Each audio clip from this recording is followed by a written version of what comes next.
అశోక్ సార్ని కూడా నిన్న క్లాసులు చెప్తున్నప్పుడు క్లాస్ మధ్యలోంచి స్టూడెంట్స్ మధ్యలోంచి ఒక లెక్చరర్ని లాక్కెళ్తే ఆ లెక్చరర్ పరిస్థితి ఎట్లా ఉంటుంది అనేది ఒక్కసారి మనం ఊహించుకుంటే అర్థమవుతూ ఉంటుంది. అసలు సంబంధం లేని వాళ్ళని తీసుకెళ్ళడం, నిన్నైతే అశోక్ సార్ని మఫ్కీలోని తీసుకెళ్లారంట, కనీసం యూనిఫామ్ కూడా లేదు. అసలు పోలీసులు తీసుకెళ్తున్నారా లేకపోతే ఇంకెవరైనా గుండాలు తీసుకెళ్తున్నారా కూడా అర్థం కాని పరిస్థితి కనపడతా ఉంది. ఒకసారి అశోక్ సార్ వాళ్ళ వైఫ్ను కూడా ఒకసారి లైన్లోకి తీసుకునే ప్రయత్నం చేద్దాం, ఆమెతో కూడా ఒకసారి మాట్లాడదాం అసలు ఏం జరిగింది నిన్న, వాళ్ళు ఏం చెప్తా ఉన్నారనే దాని మీద. హలో మేడం నమస్తే. సార్ నమస్తే సార్, చెప్పండి. మేడం ఏం జరిగింది అసలు నిన్న, అశోక్ సార్ని ఎట్లా తీసుకెళ్ళడం జరిగింది, అసలు ఏం చెప్పారు వాళ్ళు?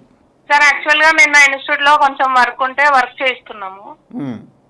పని చేస్తుంటే అక్కడ ఒక 6 మెంబర్స్ వస్తారు, సివిల్ డ్రెస్ లో వచ్చారు. వాళ్ళు వచ్చి పైకి ఒక అతను వచ్చి ఫస్ట్ ఒకసారి చూసుకొని ఉందా లేదా చూసుకొని ఆ తర్వాతకి మళ్ళీ పైకి వచ్చి సార్ మీతో మాట్లాడాలి ఒకసారి కిందికి రండి అని కిందికి తీసుకెళ్లారు. అంటే వచ్చిన వాళ్ళు పోలీసులేనా, క్వశ్చన్ చేశారా? అది యాక్చువల్ గా నేను ఇదంతా చూడలేదు సార్, నేను పైన ఫ్లోర్ లో ఉన్నాను, సార్ కింద ఉన్నారు. కింద అవి ఫ్లెక్సీలో ఇన్స్టిట్యూట్ సంబంధించి ఫ్లెక్సీ ఉంటే అది స్టిక్కర్ చేపిస్తున్నాడు, కింద ఉన్నాడు సార్. ఇదంతా నాకు తెలియదు. యాక్చువల్ గా స్టూడెంట్స్ చెప్పారు, అక్కడ ఉన్న పిల్లలు, సార్ మేడం ఇట్లా సార్ పోలీసు వాళ్ళు వచ్చారు, సివిల్ డ్రెస్ లో వచ్చారు, మాట్లాడటానికి పక్కకు తీసుకెళ్లారు అని అనేసరికి నేను కిందికి వెళ్ళి చూసేసరికి నాకు కనపడలేదు. మళ్ళీ పైకి వచ్చి అక్కడ సెక్యూరిటీ ఇక్కడ సార్ ఉండి ఎక్కడికి వెళ్ళిందంటే అక్కడ పక్కకు తీసుకెళ్లారు మేడం అని చెప్తే నేను పక్కకి వెళ్ళాను. పక్కకి వెళ్ళేసరికి అప్పటికి అక్కడ వ్యాన్ రెడీగా ఉంది, వ్యాన్ లో కూర్చోబెట్టుకురు, 6-7 మెంబర్స్ ఉన్నారు. నేను అడిగాను ఎక్కడ తీసుకెళ్తారు, దేనికి తీసుకెళ్తారు సార్ అంటే ఏం రెస్పాండ్ ఏం కాలేదు.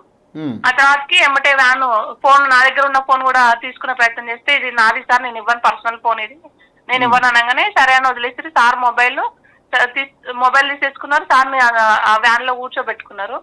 అక్కడ ఉన్న ఇంకో అతను అడిగితే అసలు మీరు నాకు కనీసం ఎక్కడ తీసుకెళ్తారో కూడా చెప్పట్లేరు, అట్టెట్లా తీసుకెళ్తారు సార్ అంటే అమర్పేట పీసీకి తీసుకెళ్తున్నాం అమ్మ అన్నాడు. అసలు అమర్పేట పీసీ కాదు వాళ్ళు, అక్కడ పోలీసు వాళ్ళు కాదు వాళ్ళు, మేబీ నాకు తెలిసి టాస్క్ ఫోర్స్ వాళ్ళు అనుకుంటాను. ఇన్ఫర్మేషన్ అయితే ఏమి ఇవ్వలేదు నాకు, దేనికి తీసుకెళ్తున్నారు అనేది చెప్పలేదు, ఎందుకు తీసుకెళ్తున్నారు, ఎక్కడ తీసుకెళ్తున్నారు అని అయితే ఏం ఇన్ఫర్మేషన్ అయితే ఏమి ఇవ్వలేదు. మీ సమీప పోలీస్ స్టేషన్ కి వెళ్ళారమ్మా, సమాచారం ఏమన్నా పోలీసులు ఏమన్నా చెప్తా ఉన్నారు? అసలు మాకు తెలిసిన వాళ్ళు అక్కడ ఉంటే మేము కనుక్కున్నాం సార్, ఈ పీసీకి తీసుకురాలేదు, అసలుకి ఎక్కడ తీసుకెళ్ళిరో దీనికి సంబంధం లేదని చెప్పారు వాళ్ళు. మరి అంటే టాస్క్ ఫోర్స్ అంత ఘోరంగా లాక్కెళ్లాల్సిన పరిస్థితి ఏంటి? అంటే ఇప్పుడు ఆయన ఏమి టెర్రరిస్టులకి ఏమి అడ్డా కాదు కదా, ఇప్పుడు ఆయన కూడా ఒక లెక్చరర్, ఆ స్టూడెంట్స్ మధ్యలోంచి ఆ విధంగా లాక్కెళ్ళడం అనేది ఇట్లా అమ్మా, ఇది ఇట్లాంటి చూస్తున్నప్పుడు ఇది తప్పు అని ఇది తప్పు చేసింది తప్పు అని చెప్పినా ఇక్కడ మొత్తం క్రిమినల్ కేసులు పెడుతున్నారు సార్. మన ప్రూఫ్ అన్ విషయంలో కూడా ఇట్లా తప్పు జరిగిందని చెప్తే దాని మీద నాన్ బెయిలబుల్ వారెంటీ కేసు దాని మీద పెట్టిరు. ఇంకోటి ₹1 కోటి పరువు నష్ట దావా కేసు కూడా వేసారు సార్ పైన. అసలు తప్పు అనేది తప్పు అని చెప్పినా ఈ గవర్నమెంట్ ఎట్లుందంటే మళ్ళీ ఇంకోసారి ఇలాంటి వీడియోలు చేయొద్దు, ఇట్లా చెప్పొద్దు, ఇట్లా తప్పును బయటకు తీయొద్దు అనే విధంగా బయటికి రాకుండా ఆ కేసులు బలమైన కేసులు పెడుతున్నారు. ఈ గవర్నమెంట్ వచ్చినాక కూడా 5-6 కేసులు సార్ పైన 5-6 కేసులు నమోదైనాయి ఇప్పటిదాకా. ఇప్పుడు కేసులు అనేవి పడుతున్నాయి, జరుగుతున్నాయి. కానీ నేనేమంటున్నా అంటే ఈ విధంగా ఏ నిరుద్యోగి మాట వచ్చినా కూడా అందరినీ తీసుకెళ్లడం అనేది కరెక్టేనా అనేది నా క్వశ్చన్. అవును సార్, కనీసం సరే సార్ తీసుకెళ్తే మీ డ్యూటీలో భాగంగా తీసుకెళ్లారు, కనీసం ఇన్ఫర్మేషన్ ఇవ్వాలి కదా, వాళ్ళన్న పోలీస్ స్టేషన్ తీసుకెళ్తున్నాం అమ్మ రేపు ఈవినింగ్ వదిలేస్తామన్నా చెప్పాలి కదా.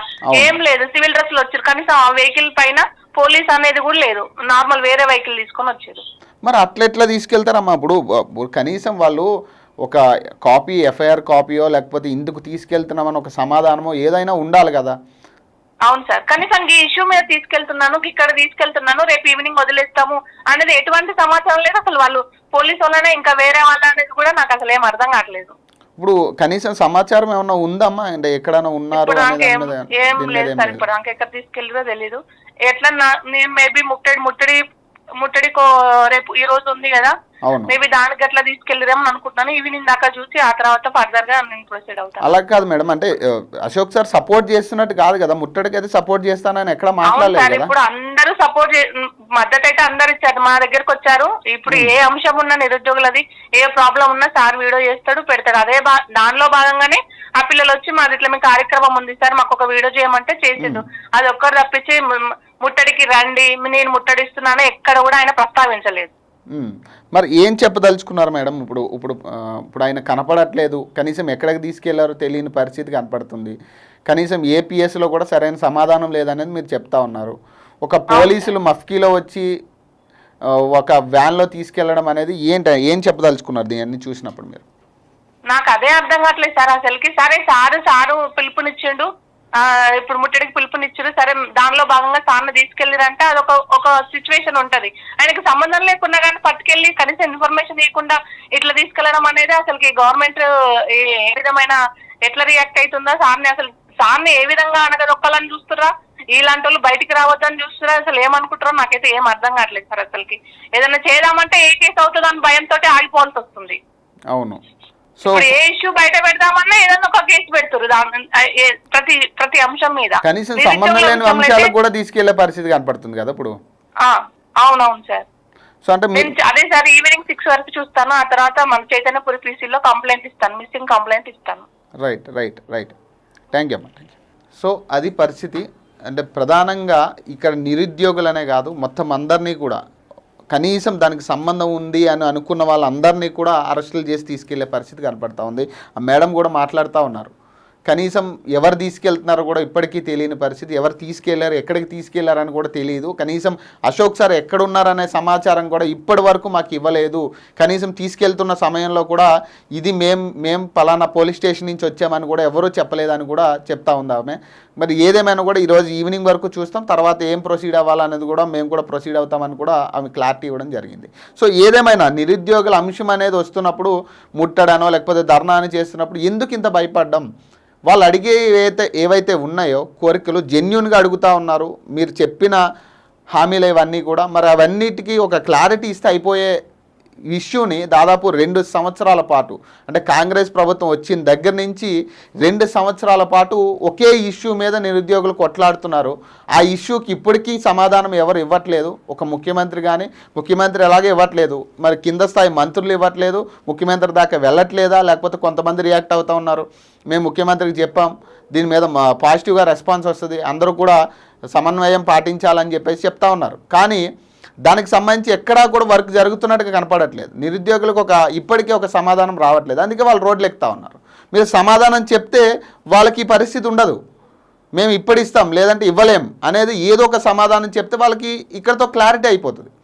కానీ మీరు సమాధానం ఇవ్వక, వాళ్ళకి చెప్పాలనుకున్న విషయాలు కూడా చెప్పుకొని ఇవ్వక, మీడియా ముఖంగా కానీ లేదంటే ధర్నా చేపట్టి కానీ చెప్పుకొని ఇవ్వక, ఇట్లా ఎవరో ముట్టడి చేసిన దానికి అసలు సంబంధం లేని వాళ్ళని అరెస్టులు చేయడం, అమ్మాయిల్ని ప్రధానంగా వాళ్ళు ఉంటున్న రెంట్ హౌసుల నుంచి లాక్కెళ్ళడం, ఒక విద్యార్థిని రేపు ఆమె మళ్ళీ మీరు వదిలేసినప్పుడు ఈరోజు 6 గంటల తర్వాత ఎట్లా వదిలేస్తారు?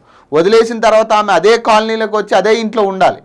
చుట్టుపక్కల నుంచి ఎన్ని ఫేస్ చేయాలి? ఒక అమ్మాయిగా ఇప్పటికే చాలా రకాల కళ్ళు మధ్యలో మనం ఉన్నాం.